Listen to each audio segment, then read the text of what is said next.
Parfait. Ok, bah nickel. Alors, bonjour à tous. Je suis le docteur Mathieu Bravetti. Je suis accompagné du docteur Pierre Bravetti. On va vous présenter aujourd'hui les kystes osseux maxillaires avec les critères de diagnostic clinique, radiologique et histologique. Si ça veut bien. OK.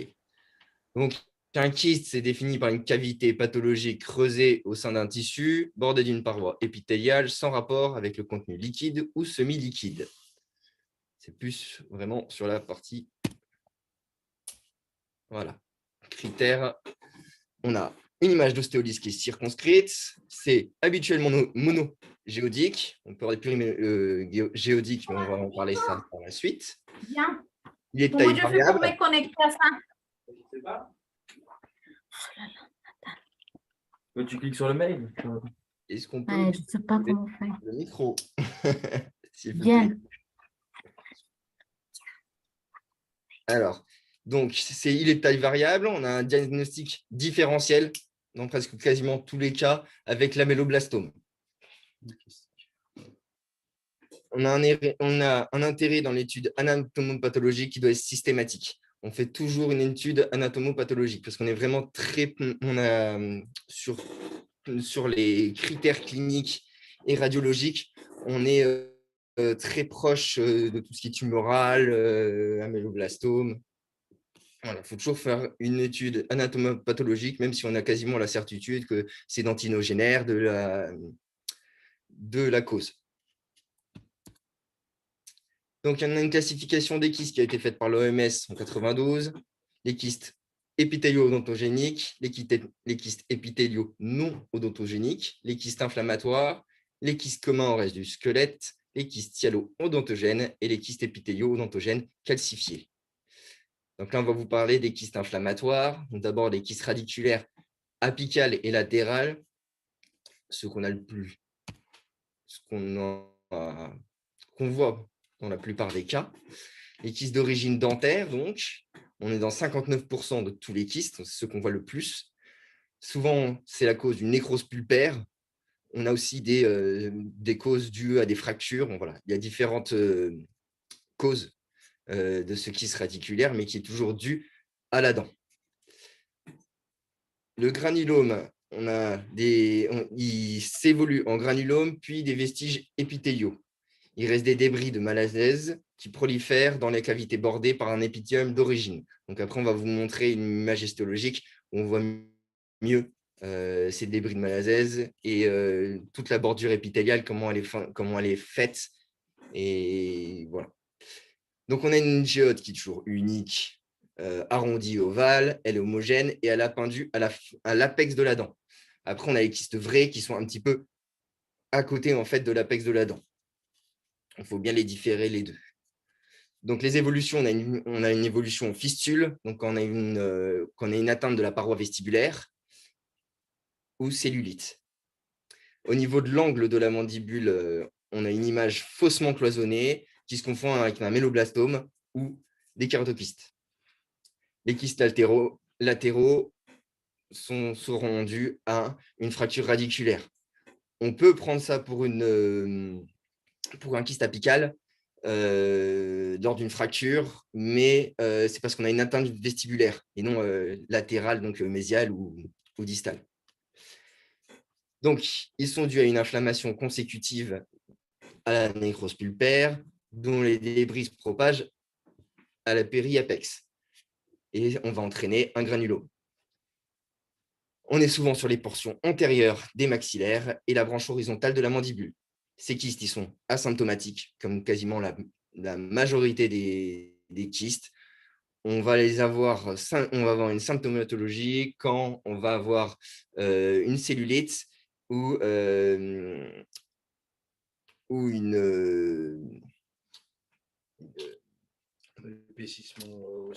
épaississement osseux, vraiment une atteinte une tuméfaction osseuse ou une atteinte vraiment vestibulaire. On a vraiment une vision. La plupart du temps, c'est vraiment radiographique la cause du kyste.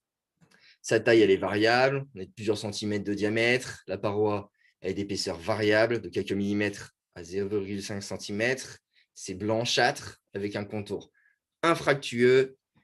Dans sa lumière, on a des liquides séreux, séropurulents, citrins, visqueux, hémorragiques. C'est souvent parsemé de cristaux jaunâtres de cholestérol. Voilà, on a vraiment différents types de liquides à l'intérieur de la lumière du kyste. Donc là, on peut voir qu'on peut sortir, on peut énucléer le kyste avec la sortie de la dent. Donc là, on le voit bien sur l'image, on a vraiment une belle sortie du kyste qui est pendue à l'apex de la dent. Donc les kystes apicaux, on les voit radiographiquement, comme vous pouvez le voir ici, hein, complètement asymptomatiques. On a un liseré qui est bien défini, on est sur quelque chose d'ovale. Donc,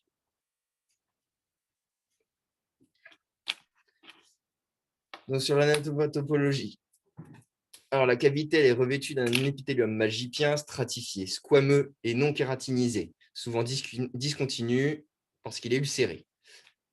L'inflammation, elle est importante. L'épithélium, il est épais. On a de multiples invaginations dans le conjonctif sous-jacent. Elle minimise l'épithélium qui est mince, 3 à 4 couches cellulaires. Et la basale est plus ou moins rectiligne. Les épithéliums ils peuvent renfermer des cellules mucosécrétantes ou ciliées, des corps de Rushton, des corps hyalins et eosinophiles, linéaires, arciformes, de structure homogène, amorphes et parfois calcifiés. Voilà, on va passer ça. Vous connaissez pour la plupart. Donc la coque conjonctive, elle est faite de faisceaux de collagène, qu'on voit bien ici.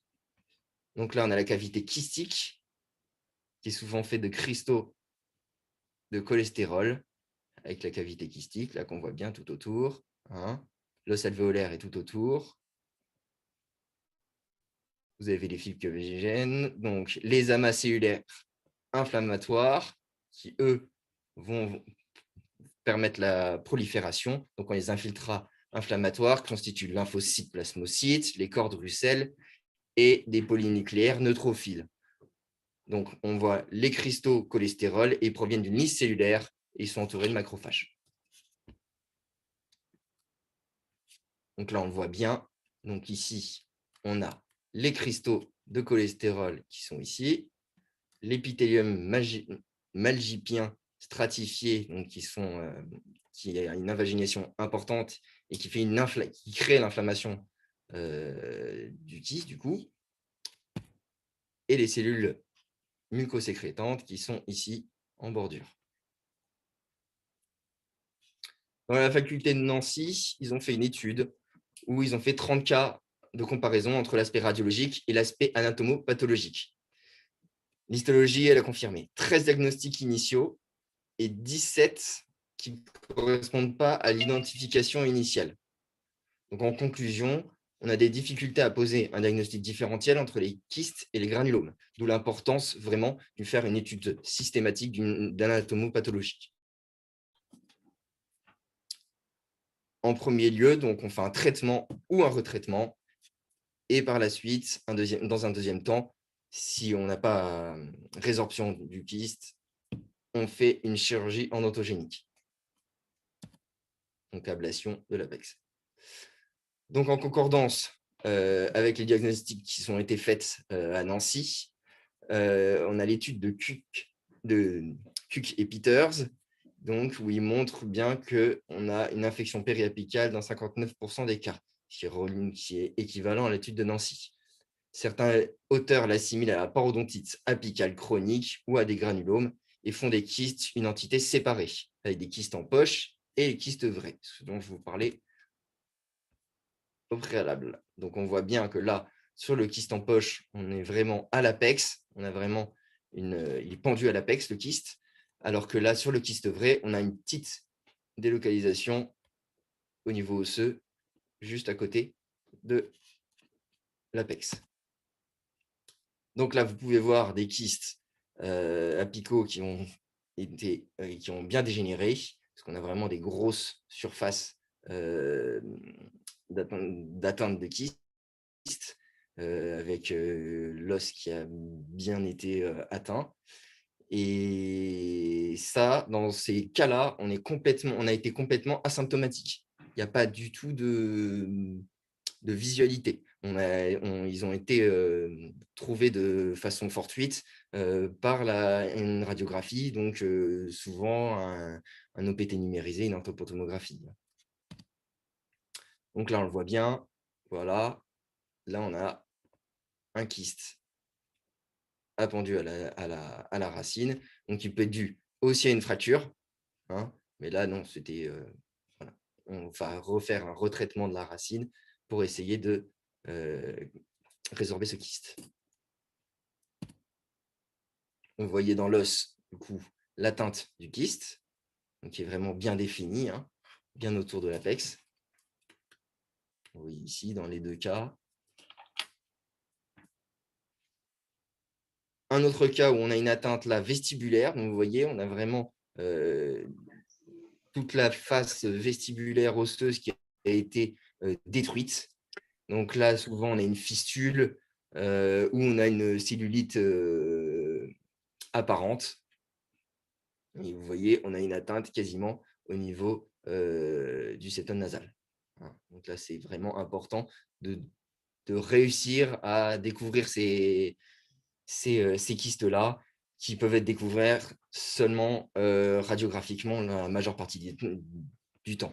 Donc, c'est vraiment important de faire tous les ans, tous les 2 ans, un OPT pour vraiment réussir à voir ce type d'infection.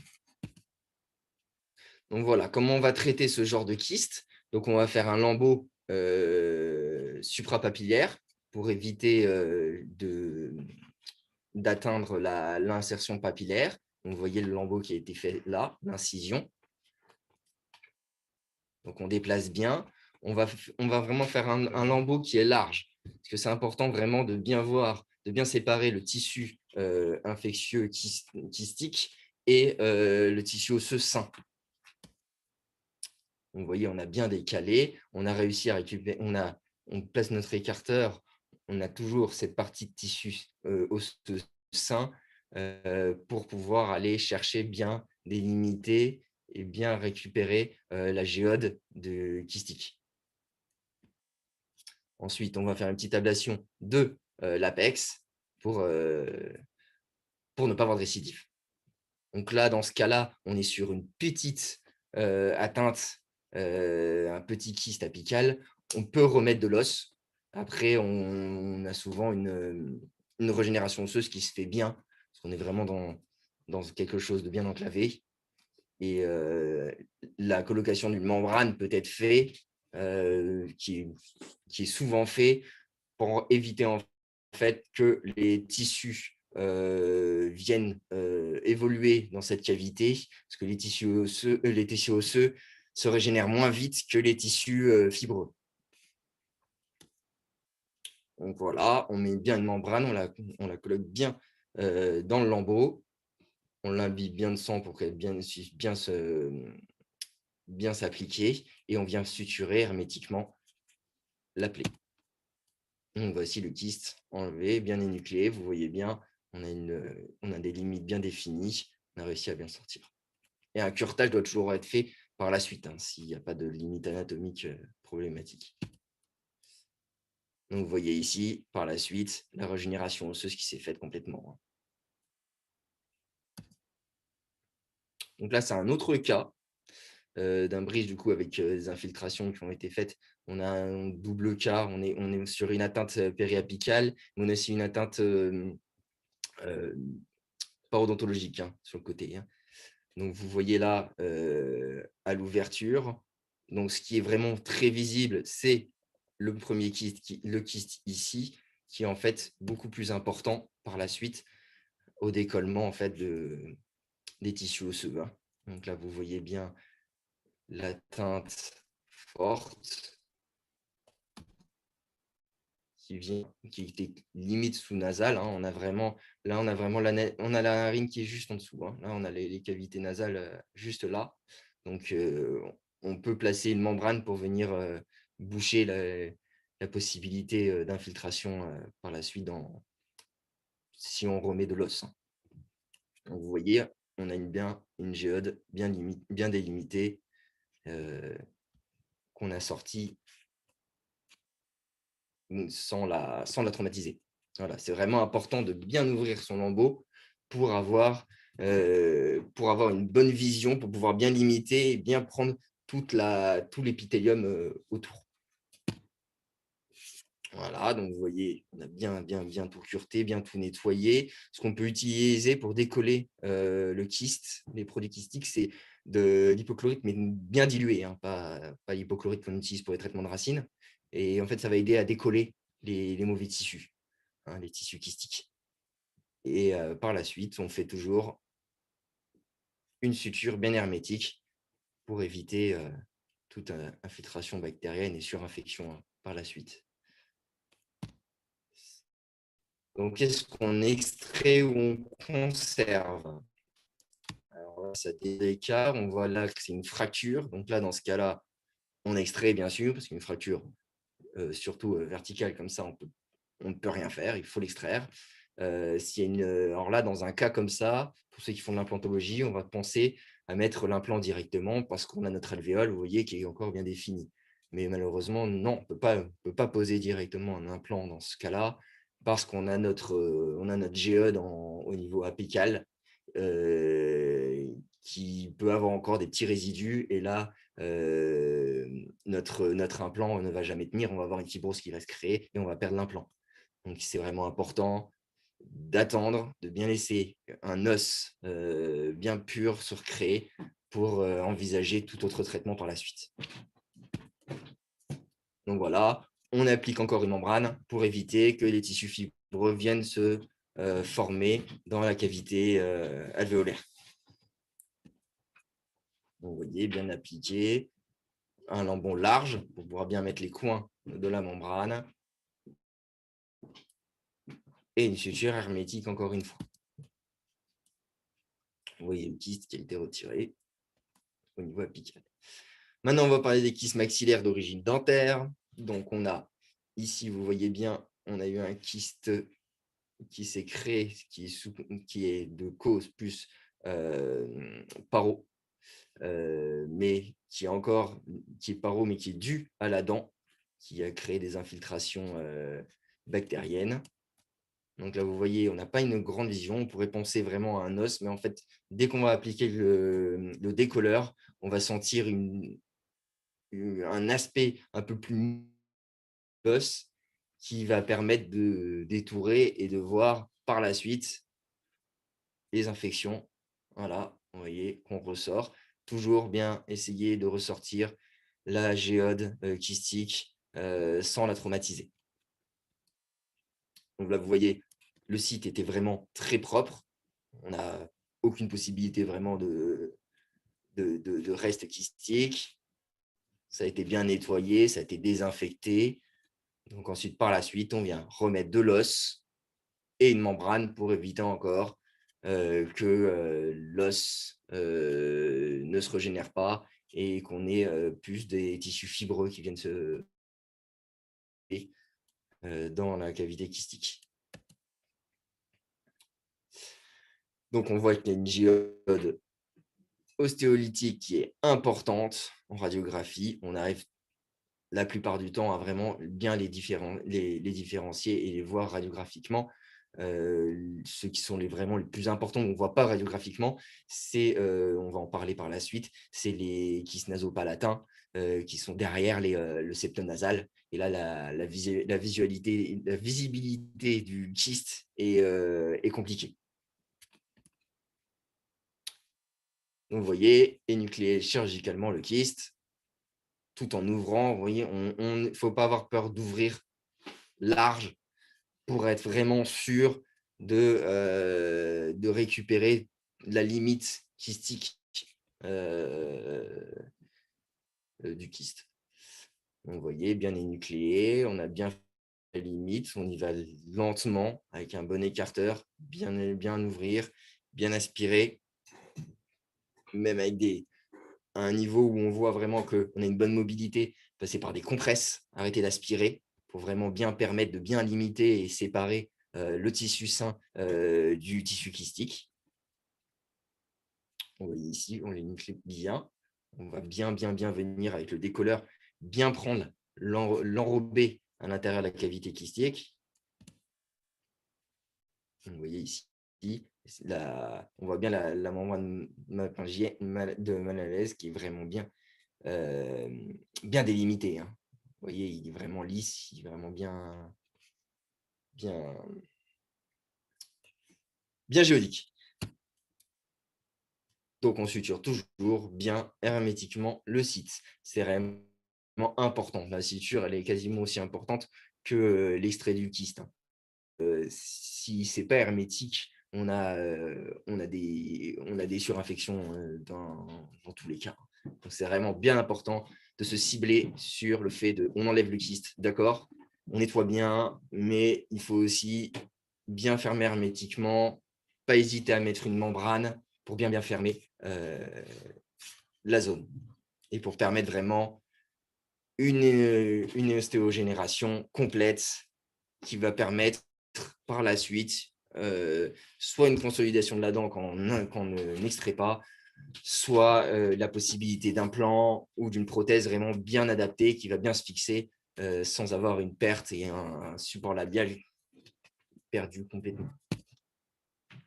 Vous voyez là, c'est un cas d'un gros kyste avec une belle géode sous-nasale encore.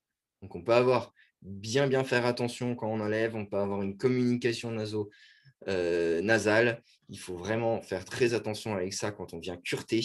Et les saignements nous aident pas mal. Parce qu'on va avoir des vascularisations qui sont un petit peu plus importantes sous-nasales.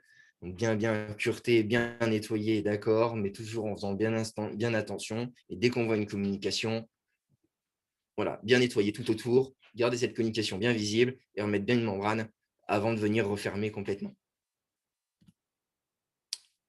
Et encore là, une suture hermétique, ce qui est extrêmement important. Donc, vous voyez ici en 3D là l'importance d'un kyste qu'on voit maxillaire supérieur. Donc là, vous voyez que avec la panoramique, on n'aurait pas vu énormément, donc il ne faut pas des doutes sur la possibilité qu'un kyste soit présent, bien faire toujours des examens complémentaires et des cônes-pines 3D avec Utomo pour vraiment bien voir la position du kyste, comment il est placé, surtout au niveau palatin ou au niveau lingual, pour ne pas avoir des atteintes, venir cureter et se retrouver sur des limites anatomiques qui sont dangereuses. Là, on voit bien que quand même, c'est une belle régénération après 3 mois d'intervention. Et il faut bien 6 mois pour avoir vraiment une cicatrisation qui est quasiment complète. Après, ça dépend du patient, de l'hygiène, s'il est fumeur. S'il est fumeur, ça double quasiment le temps de cicatrisation. Voilà. C'est extrêmement important de voir ces facteurs-là et bien prévenir le patient que quand on finit la chirurgie, même avant la chirurgie, on le prévient bien, vous êtes fumeur, bien prendre les médicaments, vous essayez de ne pas fumer le plus longtemps possible, vous n'irritez tout ce qui est citron, qui est très corrosif, qui va venir attaquer la plaie. Voilà, vraiment bien donner ces instructions avant la chirurgie et pendant et après, juste après la chirurgie, pour vraiment bien rappeler et se protéger nous-mêmes aussi pour le temps, parce que les personnes ont tendance à être assez impatientes. Et on est dans des cas où la chirurgie, c'est extrêmement important d'être patient et de laisser bien le corps réagir et faire sa cicatrisation. Donc, voici un autre kyste antéro-supérieur. Hein, on voit bien là, au bout de l'apex de la dent, de la 21. Une cellule chronique due à un kyste. Donc, voilà, une autre cas de visibilité. Dans un cas de kyste, on a une visibilité. Le cas où on a, parce que c'est complètement asymptomatique. Hein. Donc, on a vraiment que des signes buccaux, vraiment dans le diagnostic buccal, clinique, avec une cellulite ou des fistules, vraiment avec une atteinte vestibulaire visible. Mais encore, là, ça peut être indolore.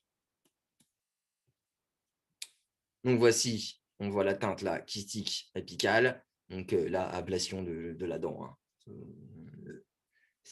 On voit bien qu'on a une atteinte entre les racines. Ça sera impossible de conserver. Donc, qu'est-ce qu'on fait? On extrait, on curte, on nettoie et on referme hermétiquement. Voilà, avulsion de la dent causale pour le traitement. Ici encore, on voit du coup l'évolution du kyste. Hein. On avait une atteinte apicale de base et ça atterrit jusque la bifurcation et au niveau paro. On voit qu'on a déjà une atteinte. Alors là, il n'y a pas de question à se poser. C'est une extraction. En curetant, vous n'arriverez pas à la conserver. Même s'il n'y a pas de mobilité, c'est à extraire. Même avec un traitement odontique, vous n'arriverez pas à récupérer. On a une atteinte paro sur tout le sextant. Voilà, il ne faut pas chercher à conserver dans ces cas-là. Ce sera plus destructeur qu'autre chose. On ne pourra pas conserver les dents adjacentes. Les kystes intrasinusiens. Donc là, on voit bien sur les 3D, avec tuto homo, on voit bien une atteinte au niveau sinusal avec la cause de la dent. Donc, qu'est-ce qu'il faut faire? Une extraction, un bon nettoyage, si possible, une membrane pour venir fermer hermétiquement et recréer et laisser la création de la membrane schneiderienne qui délimite le sinus pour qu'elle se reconstitue et éviter des infiltrations bactériennes. Bien dire aux patients de ne pas se moucher fort et juste de s'essuyer le nez pour éviter justement des intrusions bactériennes à ce niveau-là. Donc, vous voyez, on pourrait croire qu'il n'y a pas d'atteinte sinusienne, hein, mais on voit bien, de toute façon, on voit toujours qu'il y a une opacité dans le sinus qui montre bien une infection du sinus par l'OPT et le Conbin. Alors que vous voyez très bien qu'au niveau radiographique, à ce niveau-là, on a l'impression qu'il n'y a pas une atteinte, mais il peut y avoir une micro-atteinte qui crée ça. Donc, il faut vraiment bien nettoyer, tout purifier, membrane, fermer hermétiquement et extraire les dents causales. Voilà, il faut éviter d'être, dans des cas comme ça où on a vraiment une communication avec le sinus, il faut éviter d'être le conservateur. Parce qu'en étant conservateur, on risque d'aggraver les choses. Ça va venir s'infecter encore plus. Donc, vous voyez la dent qui a été vraiment atteinte au niveau de la bifurcation entre les racines. Voilà. Ce genre d'intervention sous-sinusale, c'est mieux de les faire sous-AG. Vous pouvez les faire en cabinet, mais c'est mieux de les faire sous anesthésie générale si vous pouvez. Si vous avez un bloc opératoire, nous, on a 2 blocs à Essay et à Lunéville, on a installé à Nancy. Et on fait ces chirurgies en anesthésie générale parce que c'est souvent très douloureux et difficile à endormir. Puis le patient le ressent fort. Hein. On sent qu'on curte vraiment au niveau nasal. Ils le ressentent en dessous de l'œil. Il y a des répercussions, des tensions au moment du curtage. Donc, le diagnostic différentiel, c'est une aspergillose avec les kystes en corrélation avec le sinus. Donc là, on voit bien d'autres kystes. Voilà, là, vous voyez, on a bien la limite osseuse. On pourrait penser qu'il n'y a pas que ce kyste n'est pas la raison de cette infection, de l'infection dans le sinusal. Mais là, on voit bien la limite. Vous voyez, toute cette partie-là, c'est l'infection. La partie un petit peu plus moins opaque. Et on voit du coup vraiment bien la limite de la raison qui est le kyste sous sinus avec une belle infiltration du coup sinusale. On va être sur d'autres cas où on a des infections, on voit avec le sinus, on a vraiment cette limite-là où on voit bien. Si ça remonte au niveau du côté nasal, c'est peut-être pas le kyste qui a une raison. Voilà, le kyste, il faut l'enlever dans tous les cas. Il faut extraire la dent parce qu'on a une possibilité d'évolution du kyste, de cette infection due au kyste, mais il faut toujours se mettre en contact avec un ORL pour voir si on n'a pas des aspergilloses, des polypes. Voilà. ce genre de choses. Donc, il faut vraiment toujours se mettre en rapport avec un ORL qui peut donner un autre diagnostic clinique, radiographique, et voir si on n'a pas d'autres causes de cette infection sinusale. Les kystes résiduels, donc c'est un développement d'un kyste radiculaire ou d'un granulome qui n'a pas été extirpé après l'avulsion d'une dent causale. On les distingue de la lacune de Staphne ou le kyste dentigère. Donc, on voit les kystes résiduels. Donc, ça peut être vraiment bien après une extraction. Ils sont bien limités, on les voit bien. On a une géode unique, encore une fois. Faire attention parce qu'on peut avoir une compression. On a vraiment le nerf mandibulaire qui passe en dessous. Et on peut avoir une compression du nerf par le kyste. Et là, on a du coup une difficulté au niveau du curetage où il faut faire vraiment très attention. Donc, très important de bien faire ça délicatement et de réussir à bien décoller la géode sans la traumatiser pour éviter justement après un curetage trop intensif au niveau du nerf mandibulaire sur les kystes radiculaires. Donc là, vous voyez, on a la géode bien limitée. On voit bien qu'on n'a pas de risque au niveau du nerf mandibulaire qui a un passage inférieur. Comme là, à ce niveau-là, pas de marque sinusale, pas d'infection. Qu'est-ce qu'on va faire? On vient ouvrir et on vient énucléer chirurgicalement ce kyste sans avoir vraiment de problème de communication sinusienne. Donc là, on voit bien, là, vous voyez, aucun signe clinique, juste radiographique. Bien sûr, au niveau de l'application on peut avoir, on peut se rendre compte parce qu'on a quand même il peut y avoir des petites infiltrations qui laissent passer des hémorragies, des suppurations. Donc, c'est d'autres facteurs cliniques qui peuvent nous donner la puce à l'oreille. Après, c'est plus sur des problèmes parodontaux géniques qu'on a vraiment genre de choses où on a vraiment des suppurations, des hémorragies, même du liquide inflammatoire qui ressort, des petites mobilités qui se créent. Et là, radiographiquement, on va se rendre compte qu'il y a kyste. Et là, dans ce cas-là, un kyste résiduel. Donc, vous voyez, on a une belle ouverture, on fait une ouverture large encore. On a bien notre os sain et on voit le kyste résiduel qui est ici. Vous voyez, on vient bien placer le décolleur. On aspire sur le côté pour éviter de traumatiser et de percer. On utilise en plus toujours des compresses pour bien venir bien nettoyer, éviter hémorragie, tout ce qui est hémorragique pour vraiment bien limiter la géode. Donc la géode, elle est bien enlevée. Toujours voilà, bien épongée, bien nettoyée à l'intérieur de la cavité kystique. Éviter les éponges hémostatiques. Il ne faut surtout pas mettre d'éponges hémostatiques. On va créer des infections, des inflammations. Il faut laisser comme ça, membrane, et fermer hermétiquement. Donc, dans ce cas-là, ce n'est pas obligé. Vous voyez que de toute façon, on a fait un beau lambeau bien déplacé et on va pouvoir refermer bien hermétiquement sans avoir besoin de mettre une membrane.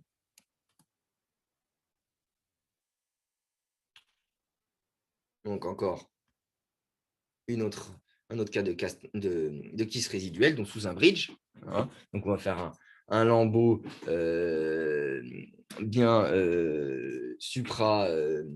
suprapapillaire pour éviter du coup d'enlever la belle insertion fibreuse qu'on a au niveau des dents adjacentes. Et on vient retirer ce kyste résiduel tout en faisant attention au nerf mandibulaire inférieur.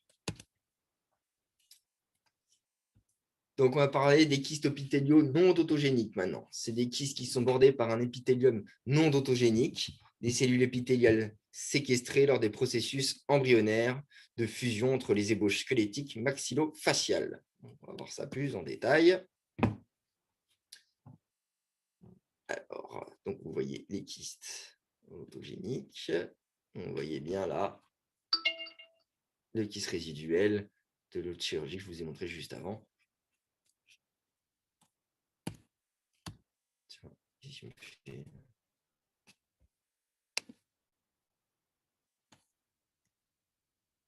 Voilà, kyste non autogénique.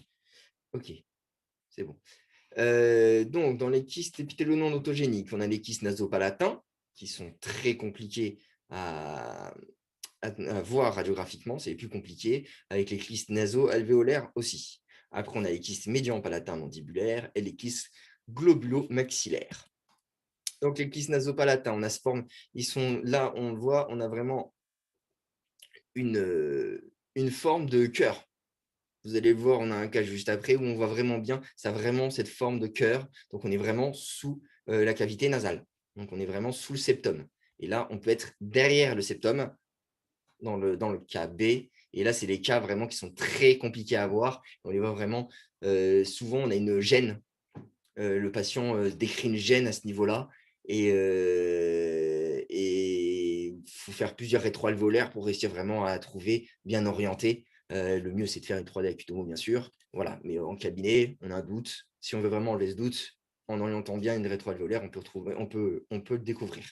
Avec l'OPT, avec un OPT, c'est compliqué. Hein, donc, vous voyez, on est vraiment bien sous le sous-nasal. Donc là, on a la canine qui est incluse, donc qui est sûrement la cause de ce kyste. Vous voyez, sous septum, on a vraiment un kyste nasal bien défini. C'est toujours une géode unique, arrondie ou ovale. Hein. Encore une fois, là, vous voyez bien, sans atteinte vestibulaire. Donc, on n'aura vraiment aucun signe clinique. Voici un cas de kyste nasopalatin qu'on est venu chercher, qu'on a bien cureté, bien nettoyé, bien décollé délicatement pour ne pas se retrouver vraiment sous les narines et vraiment venir décoller complètement. Non, là, il faut y aller délicatement, bien voir, toujours remettre la lèvre, descendre, remettre, pour voir vraiment bien la limite, pour éviter de décoller trop haut. Hein. Vous voyez, une belle... Là, c'est un beau kyste nasopalatin avec une destruction assez forte. Hein. Voilà. Extirpation de la racine que je vous ai montré juste avant, de la racine de la canine incluse qui a créé ce kyste. Donc là, on voit bien radiographiquement le kyste nasopalatin qui a bien cette forme de cœur, qui est typique des kystes nasopalatins. Et là, un kyste sous le septum nasal. Vous voyez, là, vraiment bien défini, on le voit bien. C'est le cas que je vous ai montré juste avant. C'est celui-ci. Vous voyez, là, radiographiquement, on le voit bien. C'est bien limité. Délimité. Donc, toujours faire attention voilà, aux insertions nerveuses et vasculaires. Là, au niveau grand palatin, il faut faire très attention. Hein. D'accord. L'antéro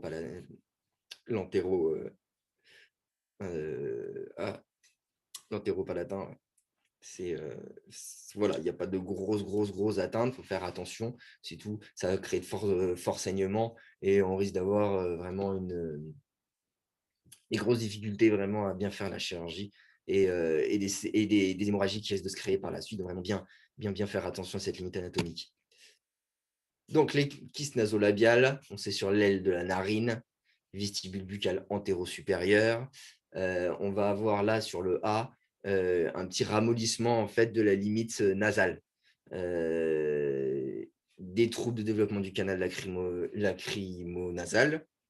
Ça a des incidences élevées chez les femmes. C'est une infection qui sont indolores de la narine, molles, donc ils sont molles et qui ont une croissance très lente. Ils ont une croissance très lente, mais il y a quand même une gêne. Il peut y avoir, enfin, dans la plupart des cas, quand même, ils sentent une petite gêne au niveau de la narine. Donc on va souvent voir avec l'ORL pour quand même enlever la possibilité d'une atteinte ORL, mais sinusale. Mais voilà, toujours bien faire beaucoup d'examens radiologiques pour éviter voilà, de passer à côté de ces kystes. Donc là, on voit en B, on va avoir un mouvement. J'ai eu un il n'y a pas longtemps où j'avais vraiment mon incisive centrale et l'incisive latérale qui sont décalés, mais qui ne sont pas décalés en chevauchant, qui sont décalés toute droite. Elles étaient parallèles. Et là, on avait un gros kyste qui s'était créé en fait entre les deux dents et qui a créé petit à petit cet écartement.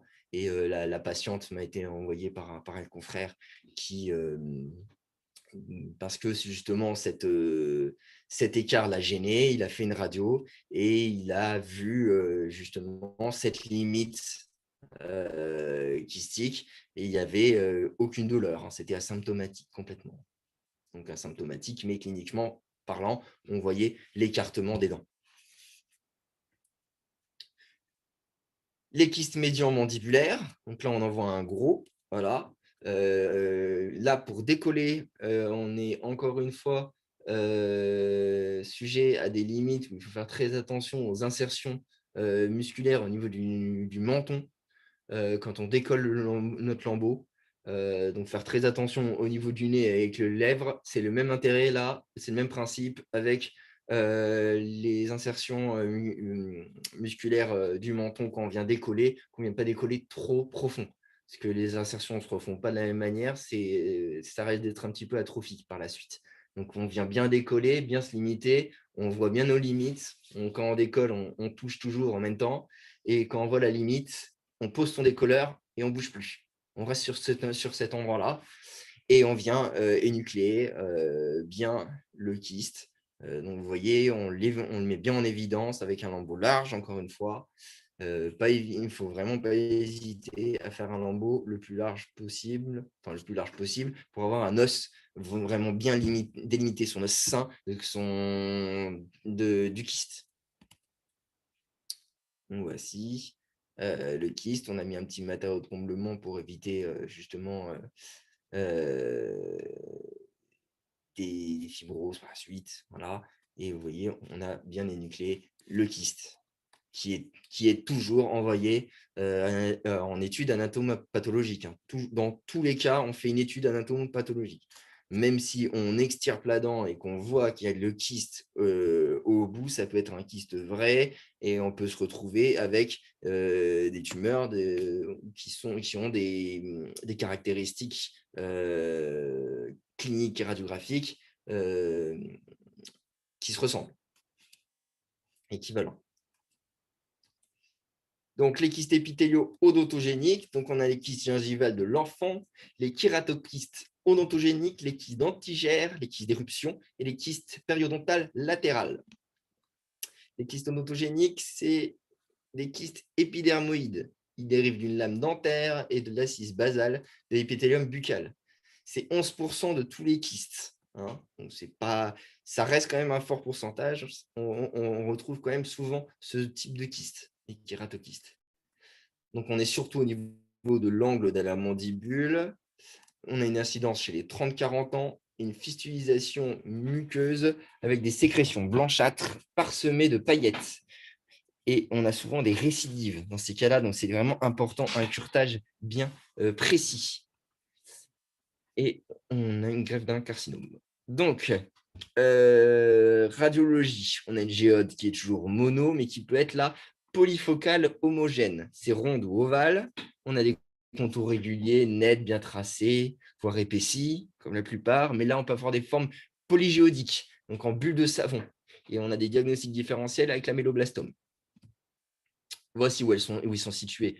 Principalement, du coup, au niveau canino-inciso-latéral, maxillaire et mandibulaire, et vraiment au niveau de l'angle mandibulaire. On voit vraiment bien au niveau, on est plus au niveau des zones des molaires 7 et 8, donc de 37, 38, 47, 48, hein, sur les kératokystes, dans ces zones-là. Donc là, on le voit bien, le kératokyste, de cause de la dent, hein, sûrement. Et là, on voit bien avec la trochoidectomo, l'atteinte qui est vraiment forte et qui vient au niveau du nerf inférieur Donc, il faut faire très attention quand on vient nettoyer pour vraiment venir bien prendre la géode entière et éviter des curetages trop intensifs et trop insistants et invasifs sur ce nerf. Mais il faut quand même voilà, venir nettoyer, bien désinfecter. Là, dans ce cas-là, pas d'hypochlorite dilué, même si c'est très dilué, parce que là, on peut avoir des nécroses qui se créent par la suite. L'intérêt de l'hypochlorite dilué, c'est vraiment de venir, quand on est au niveau de l'os, qu'on est à la base et qu'on a du mal à voir vraiment la limite de notre géode, ça vient en fait décoller un petit peu le tissu kystique. Donc, pour vraiment bien voir là les limites et venir bien enrober et bien enlever le kyste. Donc, là, on voit une tuméfaction mandibulaire sans douleur. Donc, vous voyez l'importance du kyste. Et pourtant, on est vraiment au niveau, on a une atteinte au niveau du nerf mandibulaire, mais on est asymptomatique, on n'a pas de douleur.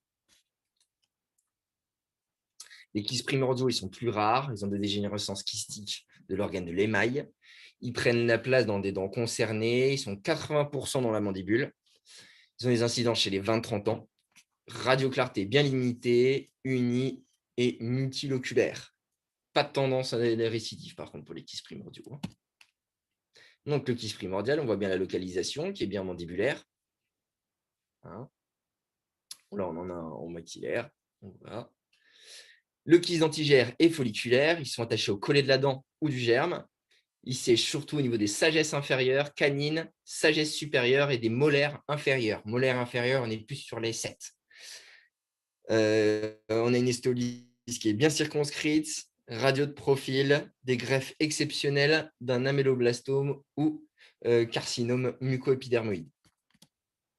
On voit bien dans l'évolution là de la dent de sagesse où on a vraiment un kyste dentigère et il sera bien visible en radio. Vous le voyez ici, là, au niveau de la 48, le kyste bien limité, causal de la 48 qui est en train de pousser. Et donc, on a souvent des infiltrations bactériennes qui créent ce kyste et cette infection. Ce n'est pas dû que à la dent. Mais voilà, de toute façon, il ne faut pas chercher à très longtemps. Il faut extraire les dents de sagesse.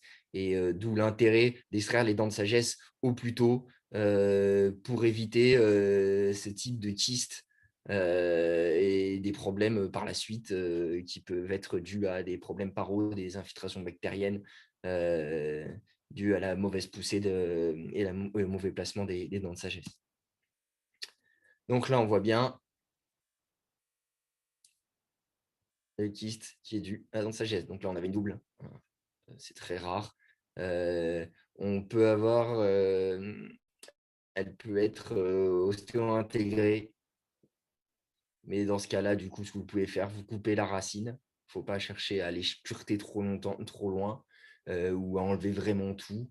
Vous coupez la couronne, vous enlevez les deux autres dents et vous refermez. Et la racine va se ostéo-intégrer. Elle ne va pas poser de problème de réinfection.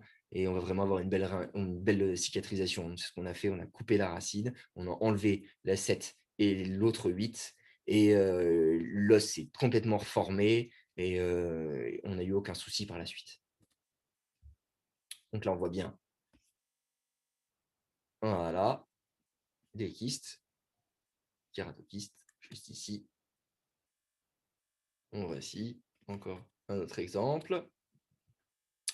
Les petits kystes folliculaires.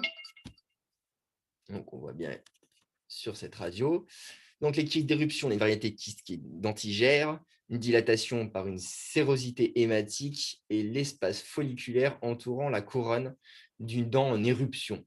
Donc, la plupart du temps, dent de sagesse ou canine incluse.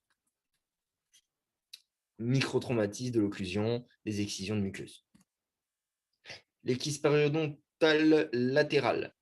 Donc, il est situé latéralement ou entre les racines. C'est des résidus épithéliaux odontogéniques.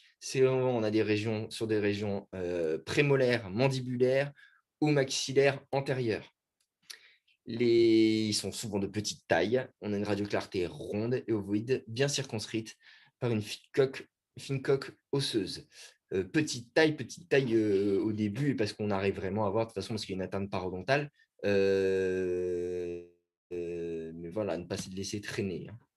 Donc, vous voyez ici, on n'a aucune atteinte apicale. On est vraiment sur le côté de la racine. On est en distal de la canine et on voit bien vraiment une atteinte parodontale. Donc là, un lambeau, un curetage, un bon assainissement avec un limbeau et laisser bien cicatriser et fermer toujours hermétiquement avec une bonne suture. Donc, vous voyez ici l'ouverture. Donc là, on vient extraire la dent. De toute façon, on a une atteinte au niveau de la dent, ça ne sera pas récupérable. Donc, on vient bien cureter, bien nettoyer. Vous voyez bien la cavité kystique qui est bien définie. Une membrane à l'intérieur, on a mis une membrane parce qu'en fait, on a une indication.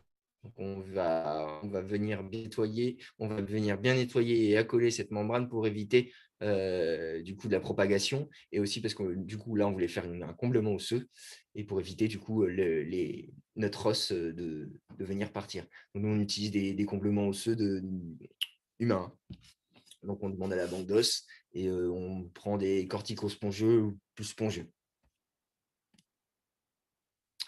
Donc voici, avec une membrane par-dessus la greffe osseuse et une suture toujours bien hermétique. Voilà. Tout en laissant une liberté labiale pour éviter justement les points de suture de sauter. Les kystes solitaires, c'est des kystes osseux-traumatiques simples hémorragiques. C'est 27 à 50% des cas. Dans 27 à 50% des cas, c'est des traumatismes anciens. Donc, accidents, coups. On a des hémorragies qui sont intramédulaires, suivies de résorption. Donc, on va perdre des dents. 20 à 30 ans, on a une localisation extrafaciale humérale. C'est toujours asymptomatique. Ou on a une tuméfaction qui est indolore. Mais c'est toujours indolore. On a une vasostéolyse bien circonscrite par une ligne bordante. C'est un aspect festonné autour des racines des molaires ou prémolaires adjacentes. On a un aspect feuilleté. Vous allez bien voir sur la prochaine diapositive au niveau de la radio, on a vraiment un aspect bien feuilleté radiographiquement du kyste. Le diagnostic différentiel, on a encore un améloblastome ou des granulomes réparateurs centrales. D'où l'anatomopathologie importante. La localisation des kystes solitaires, ils sont mandibulaires pour la plupart, l'angle mandibulaire, sous-molaire et antéro-mandibulaire. Voilà une représentation schématique de kystes solitaires. Donc, on voit là un kyste traumatique, on voit des kystes traumatiques. Donc, on voit bien la limite, il est bien bordé, ce kyste.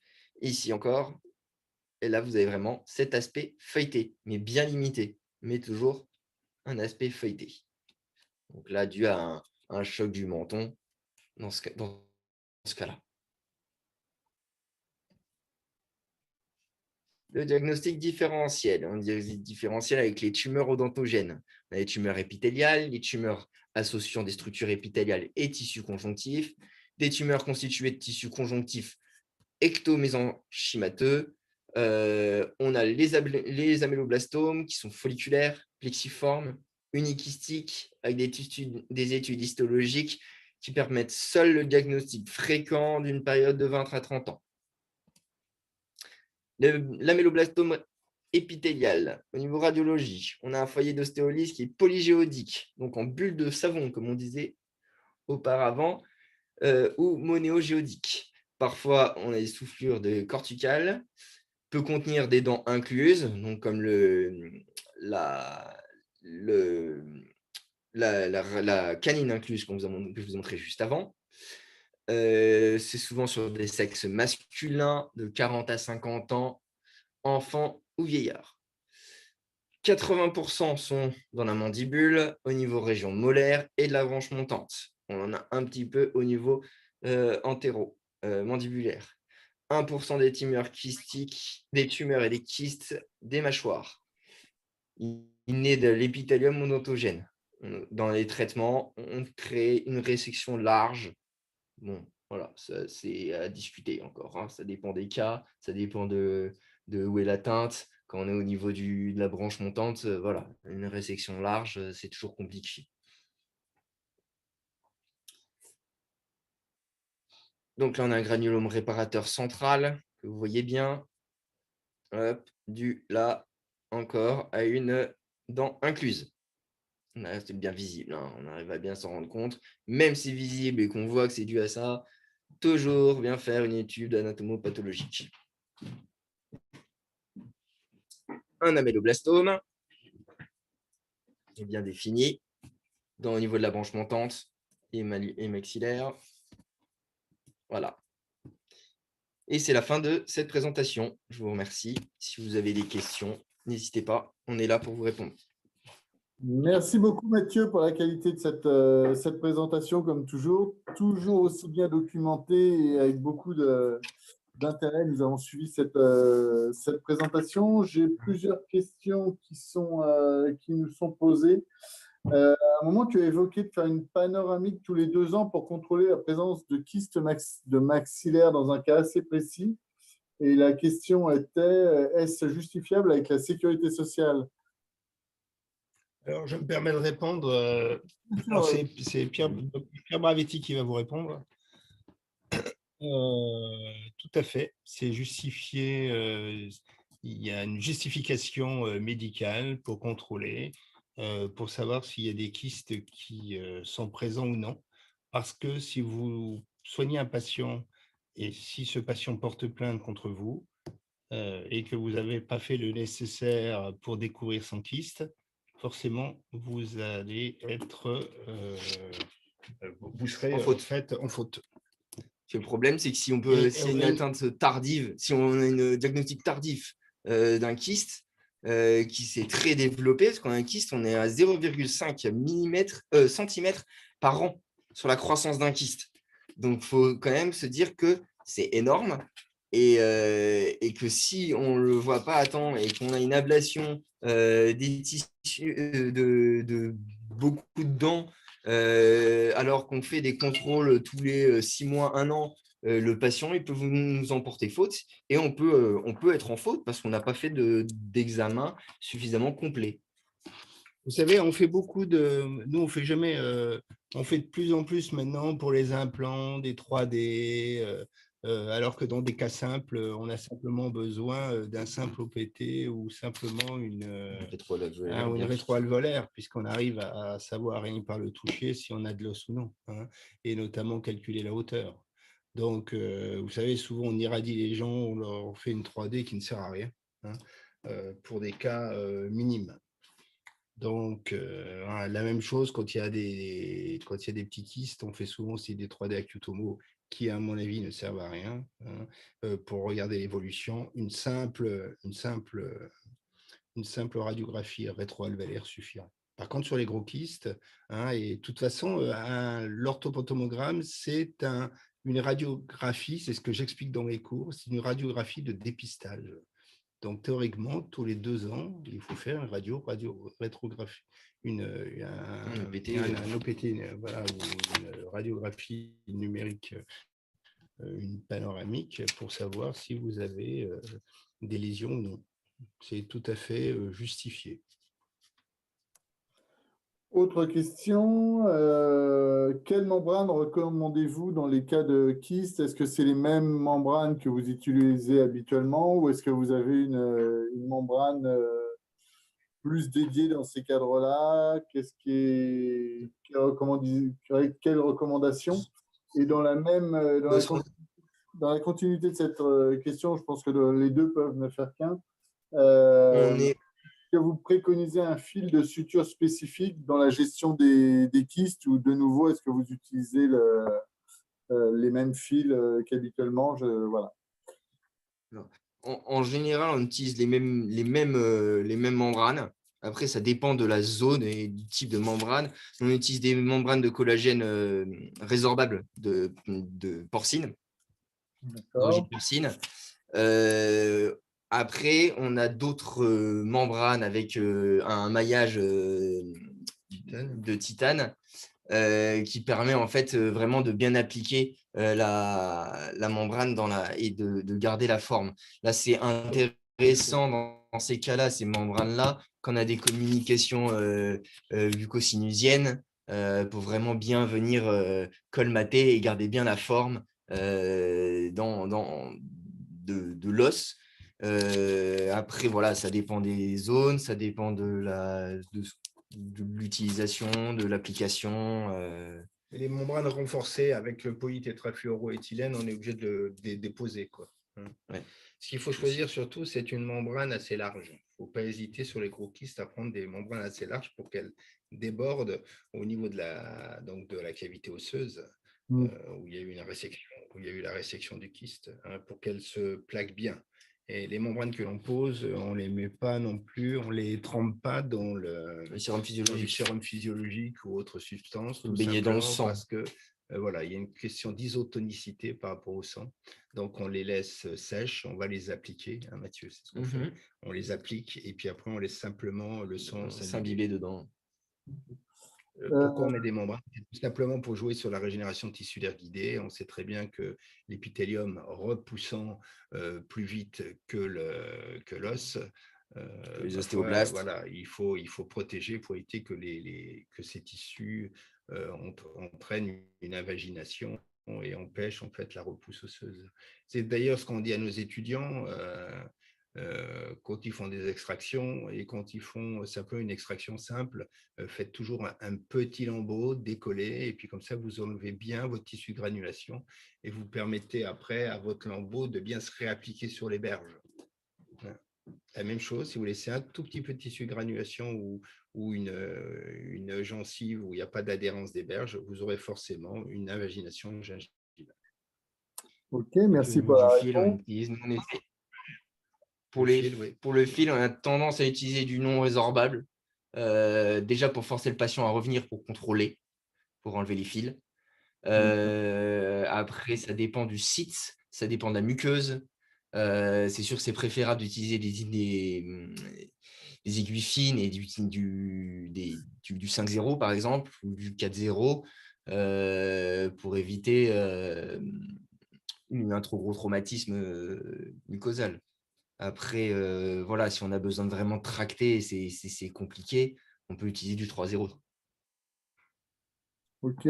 Autre question, est-ce que cette chirurgie se fait en hors nomenclature ou existe-t-il une cotation?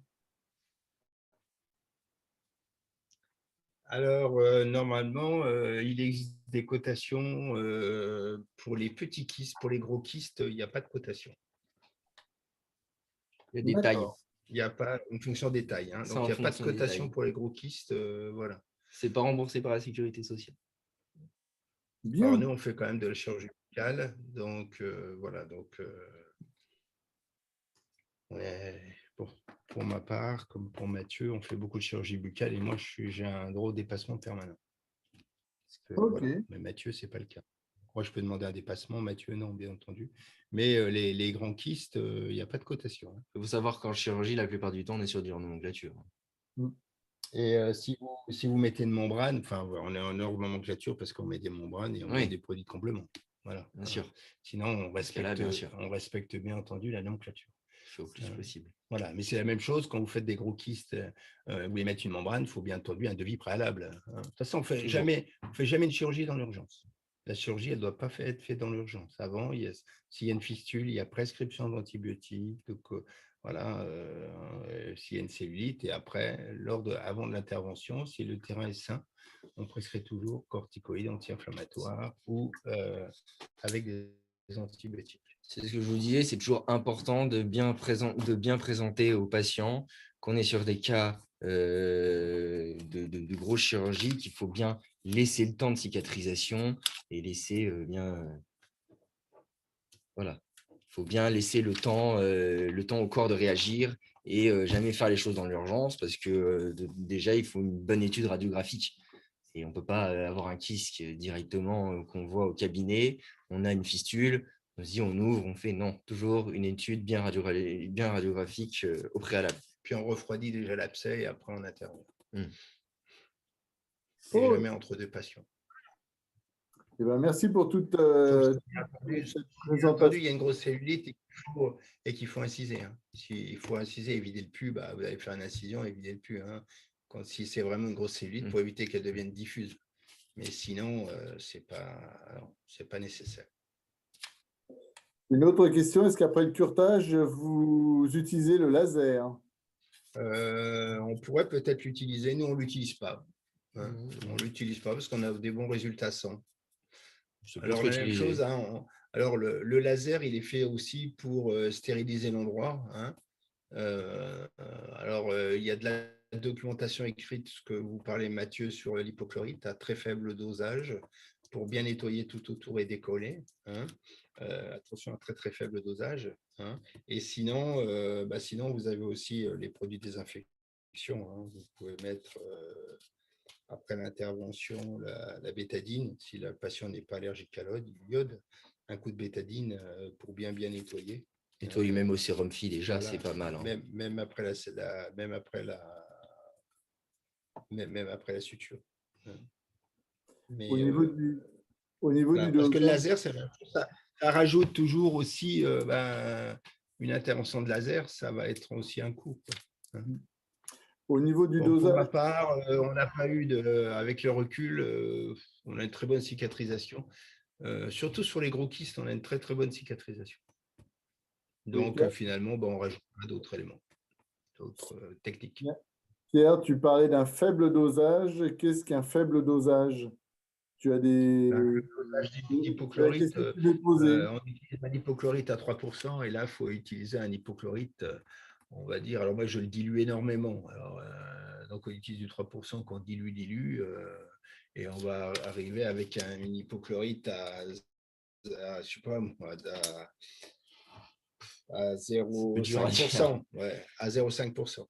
Après, il faut savoir que c'est vraiment utilisé en superficie. On ne va pas vraiment l'utiliser dans la cavité. On va plus l'utiliser vraiment au début pour vraiment bien délimiter les limites kystiques pour pouvoir vraiment bien venir enrober la géode et bien la sortir. Et avec un petit coton, hein. On n'injecte pas comme on injecte dans la dent l'hypochlorite. C'est mis sur une compresse, bien imbibé faiblement et on vient tamponner. Hein. Il y a pas de, on n'utilise pas une seringue, hein. Surtout pas. Bon, c'était très clair, comme toujours. Une compresse stérile. Voilà. Je vous remercie encore pour la qualité de cette présentation. Je vous redonne 3 informations qui sont dans le désordre chronologique, mais ce n'est pas grave, on va faire comme ça. Mathieu et Pierre, on aura l'occasion de vous retrouver pour les lésions précancéreuses le jeudi 12 janvier. J'ai eu le plaisir de voir une fois cette présentation et j'avoue que ça reste une de celles qui a été pour moi la plus instructive et émouvante.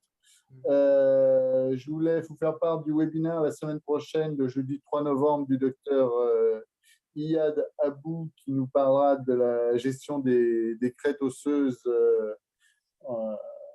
avec l'intervention de l'implantologie basale. Et nous sommes les équipes de Visi, donc Victory et Easy Implant, vous retrouveront à l'ADF sur le stand 4M10 avec plaisir. Merci à tous pour votre participation et encore un grand merci à Mathieu et un grand merci bien sûr à Pierre pour son soutien. Merci à très vous. bientôt. Bonne continuation. Merci à vous. À bientôt. Voilà. Au revoir. Au revoir. Au revoir.